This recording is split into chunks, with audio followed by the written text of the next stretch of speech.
ধ্রুব রাত কাটালো রাস্তার পাশে বসে বসে শালুককে পাহারা দিয়ে, আর শালুকের রাত কাটলো অন্ধকারে বারান্দায় দাঁড়িয়ে ধ্রুবকে পাহারা দিয়ে। সকাল হতেই ধ্রুব চলে গেল।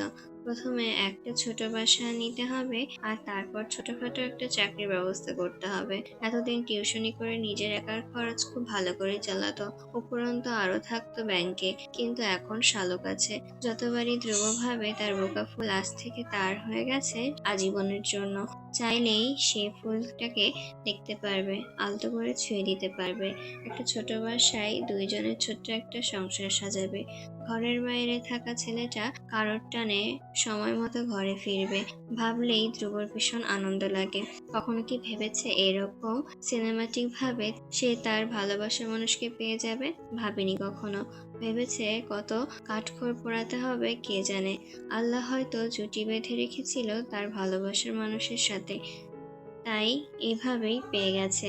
সারাদিন রোদে ঘুরে ঘুরে ধ্রুব বাসা খুঁজতে লাগলো, আর রিমার বাসার বারান্দায় দাঁড়িয়ে শালুকের দুই চোখ খুঁজতে লাগলো ধ্রুবকে। সবার কথা মনে পড়ছে শালুকের। মা, বাবা, বড় চাচি, বড় চাচা, মেজো চাচি, নিজের ভাই বোন, ছোট চাচাতো ভাই বোন, সবাইকে মনে পড়ছে। আর বুঝি কোনোদিন স্কুলে যাবার সময় দাদার থেকে টাকা নেওয়া হবে না। স্কুলে যাওয়ার ভয়ে দাদির পানের বাটি থেকে জর্দা দিয়ে পান খেয়ে অসুস্থ হয়ে যাবে না। বড় চাচি, মেজো চাচি কেউ চুলে তেল দেওয়ার জন্য সারা বাড়ি পিছু পিছু ছুটবে না। সাপটার ব্যাগ থেকে টাকা চুরি করা হবে না। শান্তর জন্য স্কুল থেকে ফেরার সময় চকলেট নিয়ে আসা হবে না। মায়ের হাতের মায়ের খেতে হবে না। বাবা চাচার গলা ধরে আদরে ভঙ্গিতে কোনো আবদার করা হবে না। বুকের ভেতর কেমন জ্বলে পড়ে যাচ্ছে শালুকের। কিভাবে থাকবে শালুক? কেমন করে বাঁচবে? ধ্রুবর সাথে তো চলে এলো রাগ করে। বাড়িতে থাকলে আদনানকে দেখলে রাগ উঠবে বলে চলে এসেছে। ফেলে এসেছে নিজের সবকিছু, সব আপন মানুষ। এই অচেনা শহরে অচেনা মানুষের সাথে ভীত শালুক কিভাবে থাকবে? ধ্রুব কল দিল দুপুর 1টার দিকে। রিমা এনে ফোন দিয়ে যেতেই ধ্রুব জিজ্ঞাসা করলো, খেতে যাসনি কেন তুই? এক্ষুনি গিয়ে খেয়ে আয়। ভয় পাচ্ছিস কেন? তোর মনে আছে ছোটবেলায় কিছু হলে তুই আমার কাছে ছুটে আসতি? আজও তো আমি আছি তোর পাশে। আমি তোর জীবন সঙ্গী শালুক, আমাকে ভরসা কর। জীবনের শেষ মুহূর্ত পর্যন্ত আমি আছি তোর সাথে। দিগন্ত জুড়ে মেঘ জমেছে, বিদ্যুৎ চমকাচ্ছে ভীষণ। এই বুঝি বর্ষণ শুরু হলো। শীতল হাওয়ায় ছেয়েছে প্রকৃতি। শালুকের মনটা উদাস হয়ে গেল। দুপুরের নামমাত্র কিছুটা খেয়েছে সে। আজ তো আফিফার বউ ভাত হবে। সবাই নিশ্চয়ই গিয়েছে। খুব আনন্দ করছে নিশ্চয়ই সবাই মিলে। নিজের অদৃশ্যকে নিজেই জিজ্ঞাসা করলো, কি দোষ ছিল আমার? আমার আনন্দময় জীবনে কেন এমন ভাবে অন্ধকার নেমে এলো? যে জীবনে ছিল বসন্তের উৎসব, সেই জীবনে কেন আজ শীতলের রিক্ততা? রিমা এনে তার ফোন দিয়ে গেল শালুককে। শালুক হ্যাঁ বলতেই ধ্রুব বলল, এদিকে ভীষণ বৃষ্টি হচ্ছে শালুক, ওদিকে হয়তো বৃষ্টি নামবে যে কোনো মুহূর্তে। তুই খবরদার বারান্দায় এসে দাঁড়াবি না কিছুতেই। বৃষ্টির পানি যাতে কিছুতেই না লাগে তোর গায়ে। সাবধানে থাকবি শালুক, কোনো চিন্তা করবি না, আমি আছি তো। শালুকের উত্তর দিতে না দিতে কল কেটে দিল ধ্রুব। শালুক একটা নিঃশ্বাস ফেলে বারান্দার দরজা বন্ধ করে দিল। গুড়ি গুড়ি বৃষ্টি নেমেছে। রিমা ফোন নিতে এসে জিজ্ঞাসা করলো, লেবু মাখা খাবে শালুক? শালুক মাথা নামিয়ে অসম্মতি জানালো। রিমা শালুকের হাত ধরে বলল, কি হয়েছে তোমাদের শালুক? এভাবে ভেঙে পড়ছো কেন? এত তাড়াতাড়ি বিয়ে করে নিলে কেন? ধ্রুব দেখলাম আমাকে টেক্সট দিয়ে বলল শালুককে বিয়ে করে নিয়ে এসেছি, তোর বাসায় 2-1 রাত থাকবে। এরপর তো জানতে চাইলাম, কিছুই বলল না। কি হয়েছে? শালুক একবার ভাবলো বলে দেবে কিভাবে কি হয়েছে, পর মুহূর্তেই মত পাল্টালো। যেখানে ধ্রুব কিছু বলেনি সেখানে তার বলে দেওয়া ধ্রুবর অপমান। তাই আস্তে করে জবাব দিল, কিভাবে কি হলো আমি নিজেও কিছু বুঝতে পারি না আপু, আপনি ধ্রুব ভাইয়ের থেকে জেনে নিন। রিমা হেসে বলল, এখন তো হাজবেন্ড হয়ে গেছে শালুক, এখন আর ভাই বলছো কেন? শুধু ধ্রুব বলো। শালুক আটকে উঠল। সে ধ্রুব ভাইকে শুধু নাম ধরে বলবে? মরেই যাবে তাহলে। এটা কি সম্ভব কখনো? রিমা হেসে ফেলল শালুকের লজ্জা দেখে। তারপর বলল, আচ্ছা থাক, লজ্জা পেতে হবে না। তোমাদের টোনাটুনির ব্যাপার সেটা, নিজেদের সংসার হলে তখন সব ঠিক হয়ে যাবে। রিমা চলে যেতে শালুক ভাবতে লাগলো, নিজেদের সংসার? কাকে নিয়ে সংসার করবে শালুক? সে তো সংসার বলতে জানে বাবা মা ভাই বোন চাচা চাচি দাদা দাদি ফুফি সবাই মিলে একসাথে একটা বাড়িতে থাকা। সংসার মানে সকালে সবাই মিলে চায়ের আড্ডা, সন্ধ্যাবেলায় ছোট চাচির হাতে ঝালমুড়ি, মায়ের হাতে নুডলস, বড় চাচির হাতে পাকোড়া ভাজা।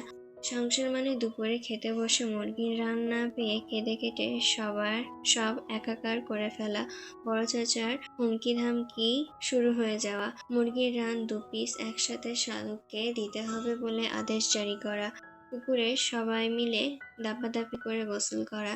সংসার মানে তো যৌথ পরিবারে সবাই মিলে থাকা। দুজন মিলে কি সংসার হয় নাকি? বৃষ্টিতে ভিজে ধ্রুব বাসা খুঁজতে লাগলো। কিছুতেই পছন্দসই বাসা পাচ্ছে না। আবার বাসা পছন্দ হলে সেখানে ভাড়া বেশি। ধ্রুবর ব্যাংকে মোটামুটি 50,000-এর উপরে টাকা আছে। সকাল থেকে ঘুরে ঘুরে ধ্রুব বাসা পেল আসরের নামাজের পর।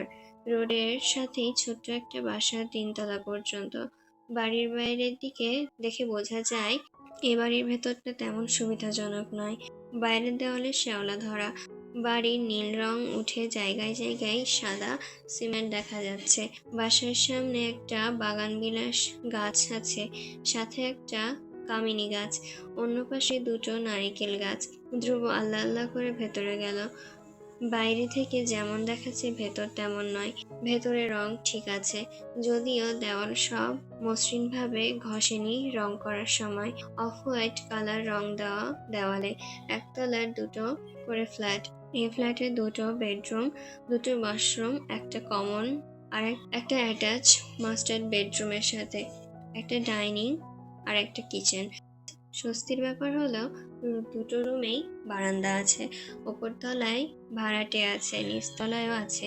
শুধু এই দোতলায় ফ্ল্যাট খালি গত মাসে ভাড়াটিয়া চলে যাওয়ায়। তাছাড়া ওপর তলায় ভাড়া 12,000, দোতলায় ভাড়া 15,000 টাকা। এর জন্য ওপর তলায় ওরা নিচের তলায় আসেনি।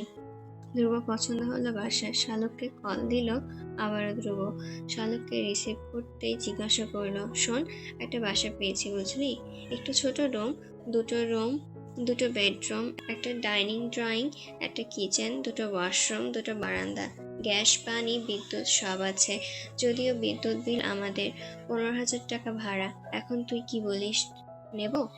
সারাদিন অনেক তো খুঁজলাম, কিন্তু এরকম পেলাম না। বড় বাসা নিতে হলে ভাড়া আরো বেশি, আবার খুব ছোট 2 রুমের বাসাও নিতে ইচ্ছে করছে না। শালুক অবাক হলো ধ্রুবর কথা শুনে।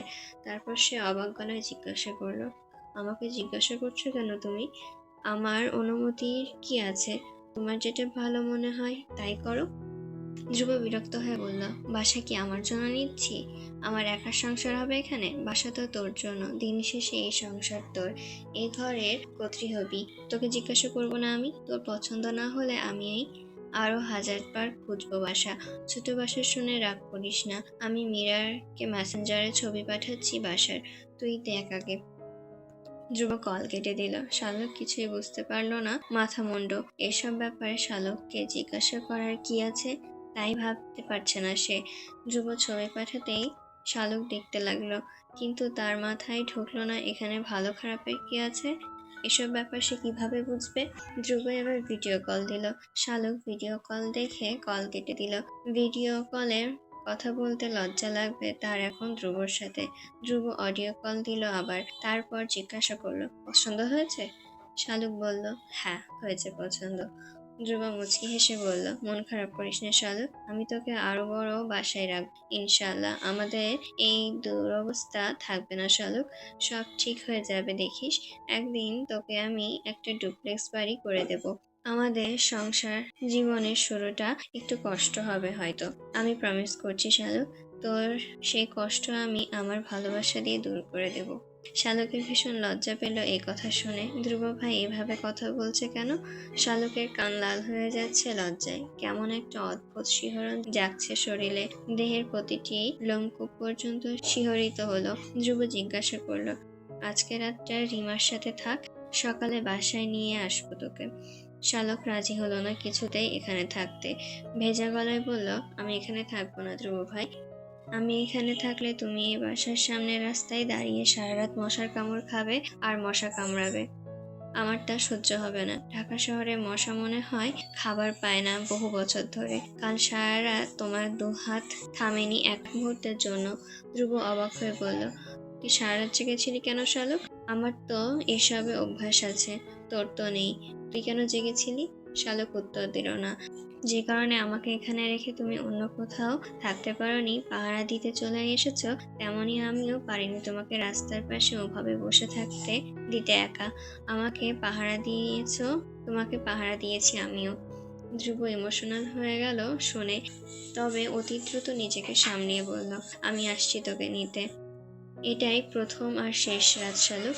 এরপর থেকে আর তোকে একটা রাতও আমি একা থাকতে দেব না। ধ্রুব এলো মাগরিবের সময়, মিষ্টি নিয়ে এলো রিমাদের জন্য। বাসার নিচে দাঁড়িয়ে থেকে রিমাকে কল দিল শালুককে নিচে নিয়ে যাওয়ার জন্য। রিমার হাতে মিষ্টির প্যাকেট দিয়ে বলল, আসি রিমা, অনেক উপকার করেছিস, সারা জীবন কৃতজ্ঞ থাকবো আমি তোর কাছে। রিমা হেসে বলল, তোর বউয়ের জন্য তো কিছুই করতে পারলাম না, ভালো থাকিস দুইজন। একটা রিক্সা ডেকে শালুককে নিয়ে উঠে গেল রিক্সায়। প্রথমে গেল শালুকের জন্য কাপড় কিনতে। 3টি জামা, একজোড়া জুতা, তেল, সাবান, শ্যাম্পু নিল। নিজের জন্য 2টো লুঙ্গি আর 2টো টি-শার্ট, একটা তোয়ালে, একটা গামছা নিল। 1 প্যাকেট কয়েল, দেশলাইট, 2টা লাইট নিল বাসার জন্য। হোটেল থেকে রাতের খাবার নিয়ে নতুন বাসায় গেল। জামা কাপড় দেখে শালুকের মনে হলো আজ সারা দিন সে গোসল করেনি, সারা শরীর ঘামে চ্যাট হয়ে আছে। বাথরুমে ঢুকে শালুক গোসল করে এলো। শালুকের পর ধ্রুব গোসল করতে গেল। বারান্দায় দাঁড়িয়ে আনমনা শালুক ভাবতে লাগলো জীবন নিয়ে। এক জীবনে এভাবে রং বদলাবে তা কি কখনো জানতো সে? আদনান বউ ভাতে গেল না, বাসায় রয়ে গেল। কেউ তাকে যাবার জন্য সাধলো না। একা বাড়িতে আদনান রয়ে গেল। নীরব নিস্তব্ধ বাড়িটাকে আদনানের কাছে পোড়া বাড়ি বলে মনে হচ্ছে, যেন এই বাড়ির প্রাণ শালুক ছিল। বুকের ভেতর কেমন হাহাকার করতে লাগলো। রাতে আশা কল দিয়ে আদনানকে জানিয়েছে তাদের বিয়ের কথা। আশার কাছে বিয়ের কথা জানার পর থেকে আদনানের বুকের ভেতর অস্থিরতা আরো বেড়ে যাচ্ছে। কি হতো বিয়েটা আরো কিছুদিন আগে হয়ে গেলে? তাহলে তো শালুককে হারাতে হতো না। বউ নিয়ে সবাই ফিরল সন্ধ্যাবেলা। আফিফা আদনানের সামনে দিয়ে চলে গেল। একটাবারও আদনানের দিকে ফিরে তাকালো না। আদনানের মনে হচ্ছে নিজেকে জড় পদার্থ একটা, সবাই নিজেকে নিয়ে ব্যস্ত। আদনানের দিকে কেউ ফিরেও তাকাচ্ছে না। বিশেষ করে শালুকের মা হাসনারা আদনানের ছায়াও মারাচ্ছে না। আদনানের বুকের ভেতর থেকে একটা দীর্ঘ শ্বাস বের হয়ে এলো। দাদির কাছে গিয়ে আদনান বসলো। সিতারা বেগম নাতির মুখের দিকে তাকিয়ে বলল, কি কাজ করলি ভাই? সবার মনে কষ্ট দিলি? ধ্রুব তো তোরই ভাই, শালুক তোরই বোন, ওগোর বদনাম কইরা কি সুখ পাইলি তুই? আদনান জবাব দিতে পারল না। দাদির পা চেপে ধরে বলল, আমি যা চেয়েছি তা হয়নি দাদি, আমার বুকের ভেতর জ্বলে পুড়ে যাচ্ছে। কষ্ট আমারও কম হচ্ছে না দাদি। সিতারা বেগম বলল, কি চাইছিলি তুই? আদনান মাথা নিচু করে বলল, তা বলা যাবে না দাদি, এই দুনিয়ায় কেউ জানতো না আমি নিজেই হেরে গিয়েছি দিন শেষে। ধ্রুব তো জিতে গেছে দাদি, সবাই ওকে ভালোবাসে, পোড়া কপাল তো আমার। সিতারা বেগম আদনানের কথার মানে বুঝতে পারল না। রাতে ঘুমাতে গিয়ে ধ্রুব বিপাকে পড়ে গেল। বালিশ নেই, বিছানা নেই, তোষক নেই, কিভাবে ঘুমাবে এখানে? শালুকের বালিশ 3টা লাগে, 2টো মাথার নিচে আর একটা কোল বালিশ। ধ্রুব কোমল গলায় বলল, আজকের রাতটা একটু কষ্টকর শালুক, আগামীকাল সব পেয়ে যাবি। আগামীকাল গিয়ে খাট, তোষক, বালিশ সব নিয়ে আসবো। জামাকাপড়ের ব্যাগ মাথায় দিয়ে শালুক শুয়ে পড়ল। ফ্যান না আনাই ভ্যাপসা গরমে শালুকের ঘুম এলো না। গ্রামে নিজের বাড়িতে আরামদায়ক বিছানায় শুয়ে ঘুমানো মেয়েটা এইভাবে কোনোদিন ফ্লোরে শুয়ে ঘুমাতে হবে তা কি ভেবেছে কেউ কখনো? ধ্রুবর ভীষণ খারাপ লাগলো। আরামে আয়েসে বিলাসিতায় যে মেয়ে থেকেছে তাকে এইভাবে রাখতে ধ্রুবর বুকের ভেতর জ্বলে পড়ে যাচ্ছে। ইচ্ছে করছে শালুককে নিজের বুকের ওপরে নিয়ে শুয়ে থাকতে, যাতে শক্ত ফ্লোরে শালুকের কষ্ট না হয়, কিন্তু চাইলেও তা সম্ভব না। শালুক ছটফট করছে গরমে। ধ্রুব উঠে বসলো। তারপর শালুকের জন্য আনা জামার ক্যাটালগের কাগজ 3টা বের করে শালুককে বাতাস করতে লাগলো। কিছুক্ষণ গড়াগড়ি করার পর শালুক ঘুমিয়ে গেল। আজকের রাতটাও ধ্রুবর কাটলো নির্ঘুম। শালুকের মুখের দিকে তাকিয়ে ধ্রুব ভাবতে লাগলো, একটা চাকরি জোগাড় করতে হবে, আগামীকাল থেকে চাকরি খুঁজতে হবে, শালুকের বই খাতা সব কিনে দিতে হবে। শালুককে পড়াশুনো করতে হবে। মাথায় এত চাপ থাকার পরেও ধ্রুবর ভালো লাগছে এই ভেবে যে শালুক তার কাছে আছে। আজীবনের জন্য শালুক শুধু তার হয়ে গেছে। শালুকের ভালো রাখার জন্য দরকার হলে কলুর বলদের মতন পরিশ্রম করবে ধ্রুব। তবু ভালোবাসা ভালো থাকুক। শেষ রাতের দিকে বৃষ্টি নামলো ঝিমঝিমিয়ে। শীতল বাতাস বইতে লাগলো। ধ্রুব শালুকের মাথাটা নিজের বুকের উপরে টেনে নিয়ে শুয়ে পড়ল। এক হাতে তবুও শালুককে বাতাস করতে লাগলো। এভাবে ঘুমিয়ে গেল ধ্রুব ফজরের নামাজের কিছুক্ষণ আগে। ভালোবাসার মানুষকে পাশে নিয়ে মানসিক শান্তিতে রাত কাটালো ধ্রুব। আজান হতেই ধ্রুবর চোখ খুলে গেল আপনাতেই। ঘন্টাখানেক ঘুমিয়েছে সে। বাইরে এখনো অন্ধকার, পাখিদের ডাক শোনা যাচ্ছে। শালুক ধ্রুবকে আষ্টেপৃষ্ঠে জড়িয়ে ঘুমিয়ে আছে।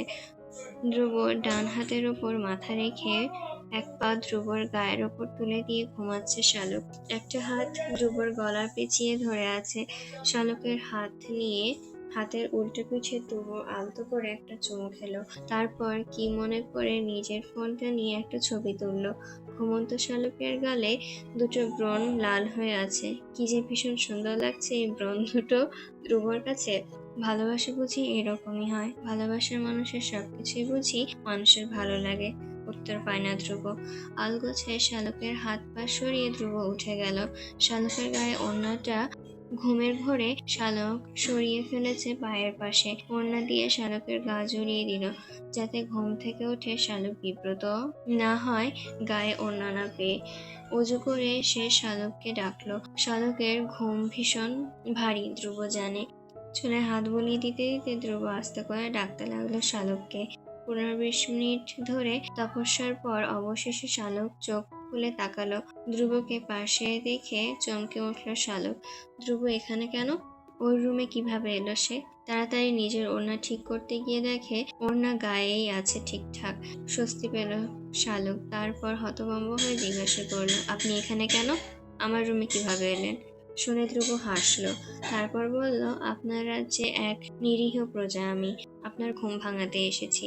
মহারানী সুলতানা শালুক। আর হ্যাঁ, আপনি হয়তো ভুলে গেছেন, এটা আপনার পিতার প্রাসাদ নয়, এটা শুধু আপনার আপন রাজ্য। এখানে আমি আপনার নিয়োগ দেওয়া এক প্রজা। এই রাজ্যের অধিবাসী শুধু আপনি আর আমি। শালুকের কয়েক মুহূর্ত লাগলো ব্যাপারটা বুঝতে। তারপর হঠাৎ করে মনে হলো তারা এখন ঢাকায় আছে, এটা তাদের নতুন বাসা। ভাবতেই শালুকের মন খারাপ হয়ে গেল। বুকের ভেতর কেমন চিনচিন ব্যথা শুরু হলো। আর বুঝি দেখা হবে না কারোর সাথে। শালুককে অজু করে আসতে বলল ধ্রুব। গামছা দিয়ে ফ্লোর মুছে নিয়ে জায়নামাজে দাঁড়ালো শালুকের পাশে নিয়ে। নামাজ শেষ করে শালুকের ডান হাতে টান দিয়ে বলল, জীবনের সেরা প্রাপ্তি আমি পেয়ে গেছি শালুক। আল্লাহর কাছে এতটুকুই চাই, আজীবন যেন দুইজন একসাথেই থাকতে পারি। শালুকের মন খারাপ হলো। ধ্রুব কি তাহলে তার কেশবতীকে ভুলে গেছে তাকে বিয়ে করে? হায় রে, সেই মেয়েটা নিশ্চয়ই শালুককে অনেক গালাগালি দিচ্ছে, যেমন করে শালুক একসময় আশাকে দিয়েছিল। মনে মনে শালুক বলল, কেশবতী মেয়ে, তুমি আমাকে মাফ করে দিও। আমি চাইনি এভাবে তোমার ভালোবাসা কেড়ে নিতে। অন্ধকার কেটে বাইরে আলো ফুটতে শুরু করেছে। সেই সাথে বেড়ে গেছে পাখিদের কলকলানি। বাইরে কামনি গাছে অসংখ্য পাখি বসে কিচিরমিচির শব্দ তুলেছে। শালুককে দরজা বন্ধ করতে বলে ধ্রুব বের হলো নাস্তা কিনে আনার জন্য। যাবার আগে ভালো করে বলে গেল, আমার গলার শব্দ না পাওয়া পর্যন্ত দরজা খুলবি না। এই পিপহল দিয়ে তাকিয়ে দেখবি আগে কে এসেছে। আমি ছাড়া অন্য কেউ এলে কিছুতেই দরজা খুলবি না। বাইরের মানুষ মরে গেলে যাবে, তুই খবরদার দরজা খুলবি না কারোর জন্য একা বাসায় থাকলে। এটা আমাদের গ্রাম নয় শালুক, এটা ঢাকা শহর। এই শহরের লোকেদের ভালো মানুষের মুখোশের আড়ালে অন্য চেহারা লুকিয়ে থাকে। কার মনে কি আছে তা কেউ জানে না। সাবধানে থাকবি তুই কিন্তু। শালক কিছুক্ষণ তাকিয়ে রইল ধ্রুবর দিকে। তারপর বলল, এভাবে সব উপদেশ দিয়ে যাচ্ছ যেন তুমি বিদেশ চলে যাচ্ছ আমাকে বাসায় রেখে। ধ্রুব মুচকি হেসে বলল, আমার জায়গায় তুই থাকলে বুঝতি নিজের প্রাণটা এভাবে কোনো অচেনা জায়গায় একা রেখে যাওয়ার কতটা যন্ত্রণা। তুই দেখছিস আমি এ বাসায় শালককে রেখে যাচ্ছি, আর আমি দেখছি আমার প্রাণ পাখি রেখে যাচ্ছি। শালক নাক ফুলিয়ে বলল, ছাতার মাথা, কি বলছো তুমি এসব? তোমার কথা কিছুই আমার মাথায় ঢুকছে না। ধ্রুব হেসে বলল, না ঢুকলেই ভালো। যা, আমি আসছি নাস্তা নিয়ে। কিছুক্ষণ পর বের হব তোকে নিয়ে সব কেনাকাটা করার জন্য। শালুক দরজা বন্ধ করে দিয়ে বারান্দায় গিয়ে দাঁড়ালো। ওপাশের বারান্দায় তাকিয়ে দেখলো একটা লুঙ্গি, একটা সালোয়ার কামিজ, বাচ্চাদের জামা কাপড় কাঁথা দেওয়া। রাতের বৃষ্টিতে সব ভিজে চুপচুপে পানি পড়ছে। নিশ্চয়ই ওখানে কোনো বাচ্চার আব্বু আম্মু থাকে। শালুকের নিধির কথা মনে পড়ে গেল। ভেজা মাটির ঘ্রাণ আসছে নিচে থেকে।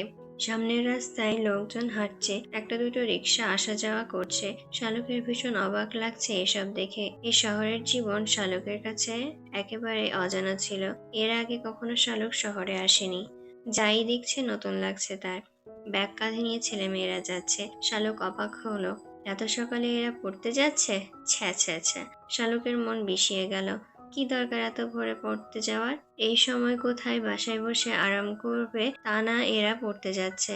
বাড়িতে থাকলে শালুক এখন চা খেত, দাদির রুমে গিয়ে গল্প করত, শাপলার সাথে মারামারি করত। ধরে বেঁধেও কেউ পড়াতে বসাতে পারতো না। এখানে শালুক ভীষণ একা। কান্না পাচ্ছে শালুকের খুব। লজ্জায় ধ্রুবর সামনে কান্না করে না, বাড়ির কথা মনে করে, কিন্তু প্রতিনিয়তই বুকের ভেতর জ্বলে পড়ে ছাই হয়ে যাচ্ছে শালুকের। আর বুঝি নয়না আপার মেয়েটা শালুককে তাতুক বলে ডাকবে না? মতির মা আর তার মতির বাপের বিয়ের সেই পুরনো গল্প বারবার বলে কান ঝালাপালা করে দেবে না? আফিফা আপার শ্বশুর বাড়িতে বুঝি শালুকের আর যাওয়া হবে না? বিয়েতে আফিফা আপা কেমন করে সেজেছে, জহির ভাইয়ের জন্য কান্না করেছে কি? কবুল বলতে কত সময় নিয়েছে? শালুকের যখন কবুল বলতে বলা হলো তখন সে কি করেছে? তখন শালুক মনে হয়েছিল পৃথিবীর সবচেয়ে ভারী এই কবুল শব্দটা। কোনো মতেই মুখ দিয়ে বের হচ্ছিল না। বুকের ভেতরটা কেমন ক্ষতবিক্ষত হয়ে যাচ্ছিল সে সময়। তবুও শালুকের কবুল বলতে হয়েছে। দাদা এসে শালুকের হাত ধরে কেঁদে দিয়ে বললেন, কবুল বল বইন আমার, চুপ কইরা থাকিস না বইন। শালুক দেখে তার বাবার মাথা নিচু করে বসে আছেন। চাচাদের দুইজনের চোখ টলমল করছে। মা মুখে আঁচল গুজে দিয়ে কাঁদছেন অন্যদিকে ফিরে। কি যন্ত্রণা, কি যন্ত্রণা! শালুক কবুল বলেছে তারপর। আর ধ্রুব এক দৃষ্টিতে শালুকের দিকে তাকিয়েই থেকেই যন্ত্রের ন্যায় কবুল বলে দিল। কি অসহ্য লাগছে শালুকের এসব মনে পড়লেই। না, এসব আর ভাববে না সে। এসব ভাবলেই তার ভীষণ যন্ত্রণা হয়। শালুকের এসব মন থেকে সরিয়ে কামিনী গাছের ফুলের দিকে নজর দিল। কি মিষ্টি একটা ঘ্রাণ আসছে এই ফুল থেকে। ছোট ছোট থোকা থোকা সাদা ফুলগুলো। ধ্রুব বাসা থেকে বের হয়ে ফোন বের করলো। আগে টিউশন ছিল 4টা, ছেড়ে দিয়ে বাড়ি চলে গিয়েছিল তখন। কল দিয়ে নিরাশ হলো ধ্রুব। 3জনই নতুন টিউটর রেখেছে। সবাই ধ্রুবকে বলল এই মাসটা অপেক্ষা করতে, তারা নতুন টিচারকে বাদ দিয়ে দেবে মাস শেষ হলেই। কিন্তু ধ্রুব তাতে রাজি হলো না। যারা ওদের পড়াচ্ছে তারা নিশ্চয়ই শখ করে পড়াতে আসছে না, প্রয়োজনে তাগিদেই টিউশন করাচ্ছে। ধ্রুব ওদের কাছ থেকে এভাবে টিউশন ছিনিয়ে নিতে পারে না। তার বিবেকে বাঁধবে ব্যাপারটা। শুধু একজন ছাত্রই এখনো টিচার রাখেনি। ধ্রুব এসেছে শুনে স্টুডেন্টের মা ভীষণ খুশি হলেন। যদি পারেন তবে আজ থেকেই যেন ধ্রুব পড়াতে যায় বলে অনুরোধ করলেন। ধ্রুব জানালো আগামীকাল থেকে পড়াতে আসবে। রাস্তার দুপাশে দেওয়াল পিলারে নজর বোলাতে বোলাতে গেল ধ্রুব। কয়েকটা বিজ্ঞপ্তিতে কল দিল। কল দিয়ে একটা টিউশনি মোটামুটি ঠিক হয়ে গেল। বিকেল 5টার দিকে কথা বলে কনফার্ম হবে বাকিটা। ধ্রুব হিসাব করলো। আগে টিউশনে পেত 4,000 টাকা, নতুনে কত পাবে? 3-4 হাজার। এখনো অনেক টাকা লাগবে। মিনিমাম 20-25 হাজার টাকা উপার্জন করতে হবে মাসে, নয়তো শালুককে ভালো রাখা খুব কঠিন হয়ে পড়বে। ধ্রুব আর শালুক একই বাড়িতে জন্ম নিলেও শালুক বড় হয়েছে সোনার চামচ মুখে নিয়ে। কোনোদিন অভাব দেখেনি সে। সেখানে ধ্রুব বাবার সাথে দূরত্ব হবার পর থেকেই তো নিজের খরচ নিজে চালানো শুরু করেছে। বাবা, চাচা, দাদা শত চেষ্টা করে ধ্রুবকে 1 টাকাও দিতে পারেনি। ধ্রুব কখনো নেয়নি কারোর থেকে। ধ্রুবর তো এসব পরিস্থিতিতে মানিয়ে নেওয়ার অভ্যাস আছে, কিন্তু শালুকের তা তো পারবে না। হোটেল থেকে মুরগির গিলা কলিজা ভুনা, মুগ ডাল আর ভাজি পরোটা পানি নিয়ে ধ্রুব বাসায় গেল। নিচ থেকে দেখতে পেল শালুক বারান্দায় দাঁড়িয়ে আছে।